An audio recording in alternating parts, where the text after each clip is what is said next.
What happened to the Philistines after capturing the Ark of the Covenant? According to the Bible, the story of the Philistines and the Ark of the Covenant is documented in the first book of Samuel, specifically in chapters 4 and 5. Here is a summary of the events as described in the Bible.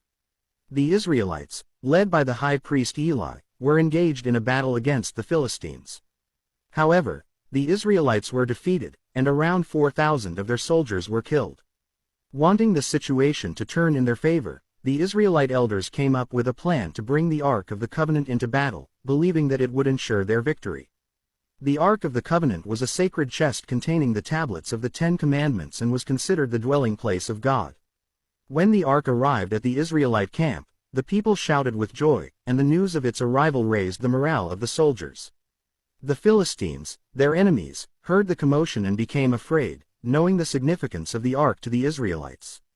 Nonetheless, they decided to fight harder to win. The battle ensued with great intensity, and much to the dismay of the Israelites, they were defeated once again. This time, the Philistines captured the Ark of the Covenant and took it as a spoil of war. The Israelites were devastated, and news of the loss reached the elderly high priest Eli, who was awaiting news of the battle anxiously. Sadly, upon hearing about the capture of the Ark, Eli fell backward from his seat and died instantly. His daughter-in-law, who was pregnant at the time, also heard the news and went into labor prematurely. She gave birth to a son but passed away soon after. She named the child Ichabod, meaning, "the glory has departed," signifying the loss of the Ark of the Covenant. The Philistines transported the captured Ark to their city of Ashdod, intending to place it in the temple dedicated to their god, Dagon. However, when they brought it into the temple and placed it before the statue of Dagon, they found the statue of Dagon falling face down before the Ark. The Philistines, perplexed by this event, restored the statue to its original position. The following day, they discovered that not only did the statue of Dagon again fall before the Ark, but this time it had broken into pieces.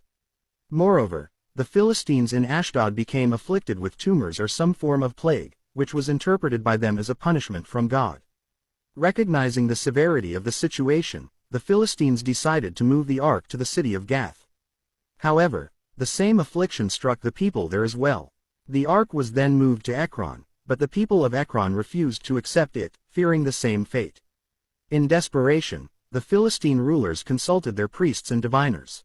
They believed that the presence of the Ark caused their suffering and advised the rulers to send it back to the Israelites with gifts as an offering and a way to appease the God of Israel. Following this advice, the Philistines crafted golden replicas of the tumors and golden mice, representing the plagues they had endured. They placed them in a chest alongside the Ark and sent it back on a cart drawn by 2 cows. The cows instinctively pulled the cart directly to the land of the Israelites, arriving in the town of Beth Shemesh. The people of Beth Shemesh saw the Ark and rejoiced, offering sacrifices to God upon its return. However, tragedy struck once again. The people of Beth Shemesh had mistakenly looked into the Ark, which was forbidden. Because of this, many of them were struck dead by the Lord. Fearing the consequences, the people of Beth Shemesh sent word to the people of Kiriath Jearim to come and take the Ark away.